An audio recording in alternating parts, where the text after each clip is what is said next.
internet friends, what up and welcome back.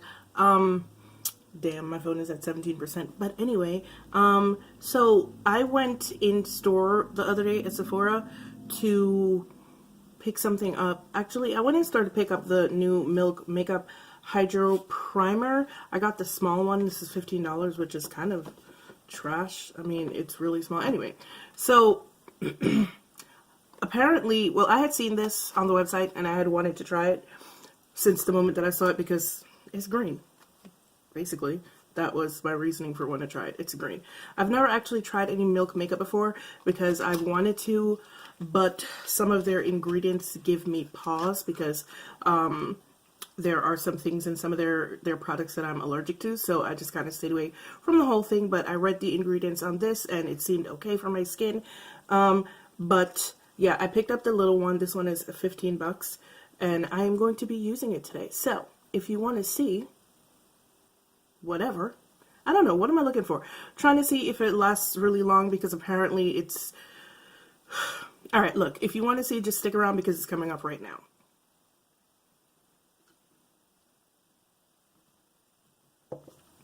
Okay, so I wanted to get this because it was green. I'm a child, come on, you guys know that. And apparently it's something of a new cult classic because apparently everybody has been going crazy about it. The word hydro in the title kind of gives me pause a little bit because, well, oily skin girl right here. Well, combination oily anyway. But I went ahead and picked it up anyway, and let me read some details about what it's supposed to do. A hydrating makeup gripping primer formulated with hemp-derived cannabis seed extract and blue agave extract for all-day hydration and hold.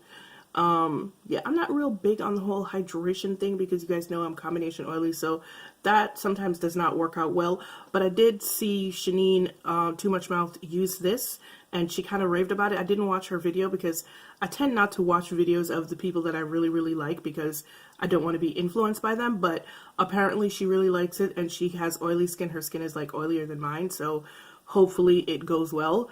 Anyway, so highlighted ingredients: hemp-derived cannabis seed extract hydrates and soothes the look of skin while providing antioxidant benefits. Blue agave extract forms an invisible layer to grip makeup, smooth the look of texture, and seal in moisture. Prickly pear cactus extract and aloe water hydrates, soothes, and calms skin. So I told you guys about the pollen situation, and I just came back from outside, and as you can see, like, I have some redness right here, and my texture is a little bit weird because of the pollen. So I'm going to be testing this out today because I am actually going out. I already have on my moisturizer and sunscreen and all that good jazz. So I'm going to be testing this out. It is almost 12:30. It is 12:20. I'm going to do a wear test and come back with it later on. I am going to be using the Dior Undercover foundation because that's my go-to when I'm testing out stuff like this because it's one of my better performing foundations. Or it's at least very predictable. So it is, I believe it's like a gel. Ooh. Is it sticky? It is quite sticky. You know what? Let me read the how to use before I do anything else. How to use. Bitch. That is not what I said. Okay. Alright, it doesn't give any real ingredients about how to apply it. You know, like how with the NYX one, they said to tap it into the skin. It does have kind of a cooling sensation and it smells slightly medicinal.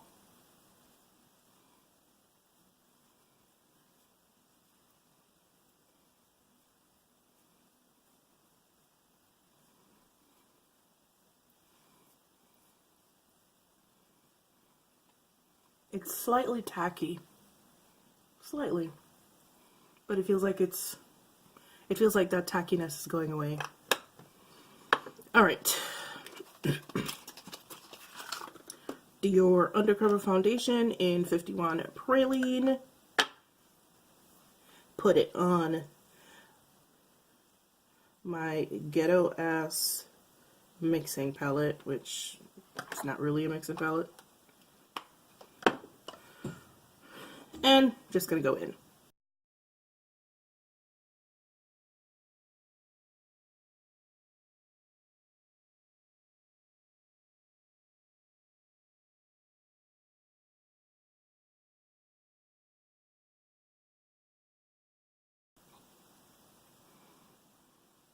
Okay, so first things first, mind you, this foundation is kind of perfect, right? This is why I like it.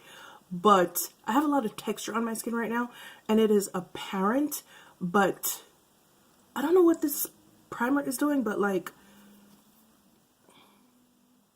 the texture on my skin is barely visible. And I'm using a beauty blender, so I should theoretically be using more product. And I'm still on one line. You guys know I do the 3 lines on here, and usually by now I'd be halfway through the second line and okay.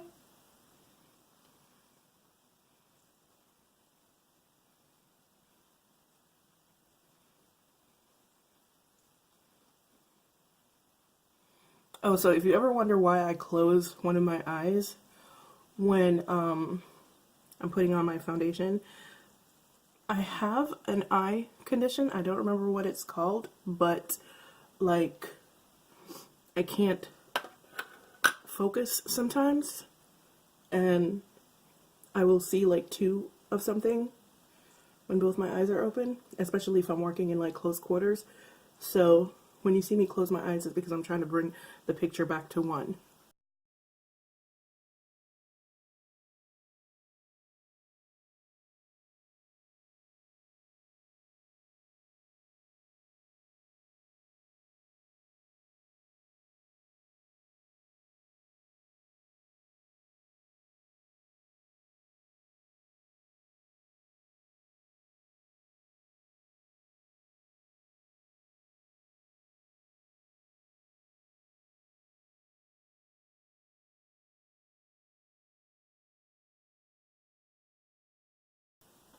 Alright, so you guys know this is about the usual level of coverage that I go for. And usually, like I said, I would be done with all 3, and I still have this much left on here. So, okay. Alright, I'm just going to go put on some under eye concealer, and I will be right back. Okay guys, I am back, and I am finished with my face. I'm not powdering. I'm not powdering today. It kind of feels like I don't need to, which is really weird. It is now 12:42 p.m. And I am going out. I'm going to find a coffee shop, probably Mocha Mo's, and work for a few hours and hope that the pollen doesn't kill me. But yeah, this is what my face looks like, and the primer feels comfortable. It feels like a primer. I don't think there's really anything, you know, big to talk about. I'm not feeling itchy, not feeling tight, not feeling greasy, but, you know, I just put it on, so time. Even though the itchy part, I would have felt it already, but yeah, this is what my face looks like, and I'm kind of liking what it looks like. And yeah, that's it. I'll see you back here later. Hey guys, welcome back. It is now 9:29. Sorry if I seem like a little bit out of it. I really am. Today was a lot more running around than I anticipated that it was going to be. Wait, is that... You understood what I was trying to say. But yeah, so I did find somewhere to work today, but I did wind up having to go a bunch of places with my my mother and my uncle. So I did that, and then I came home and I fell asleep. Well, let's see. First of all, the primer, the foundation was perfect all day. It stayed matte. It stayed in place. Nothing, it didn't shift, nothing. It was just perfect. And it was 70 degrees outside today. That's an Atlanta spring 70. So that means there's a little bit of humidity and it's really hot. But it stayed in place, and I was running in and out of stores and stuff like that today. So I was really impressed with that. I did fall asleep. Like I said, I slept for like an hour, and when I woke up, I felt like I was on fire. I'm not sure why. I was so hot when I woke up, and then this happened. Like the shininess that you see here, that only happened after I woke up because I was sweating in my sleep. But the foundation is still in place. It's mostly still even on my freaking nose, which y'all know that's an accomplishment. And when I start to lose foundation, when it starts to break down, it starts to break down right around here. It has broken down a slight bit, but not as much as I would expect it to have broken down by now, because I put it on at what, like 12 something, so that's 8 or 9 hours right there. And yeah, the foundation is still here. Like, all of this is right here. I do have some greasiness, like I said, right around here. So there's a little bit of shifting, but that only happened like around, you know, I woke up at what, 7 something, 7:15, I want to say. And that's when that happened. So, yo, I'm a fan of this primer. I really am. No adverse effects so far. Didn't burn, didn't tingle. This is one of the better regular primers that I've used in a long time. And I say regular because usually I'm using a specialty primer. You know, I'm using a skincare based primer like the Tatcha primer that has like sunscreen and all the other stuff in it. Or I'm using a mattifying primer or a glowing primer. But very rarely do I use just a regular old primer. Because most of them don't really do much as far as I'm concerned. But this one is really good. But is it really a regular primer though? It's supposed to grip your makeup. It's a gripping primer. Is there such a thing? No, we're just gonna call it a regular primer and say we like it because we do. Yeah, so if you haven't checked this primer out yet, everybody's talking about it. It's worth talking about. And they have a little one for $15. The big one is $30, I want to say. I'm not sure. No, it's $34, I believe. And this one is $15, and you get, it looks really tiny, but I think you get like, you only get 10 mils, so you don't even get like a full half an ounce or whatever. But it's still, I feel like it's still a pretty good deal.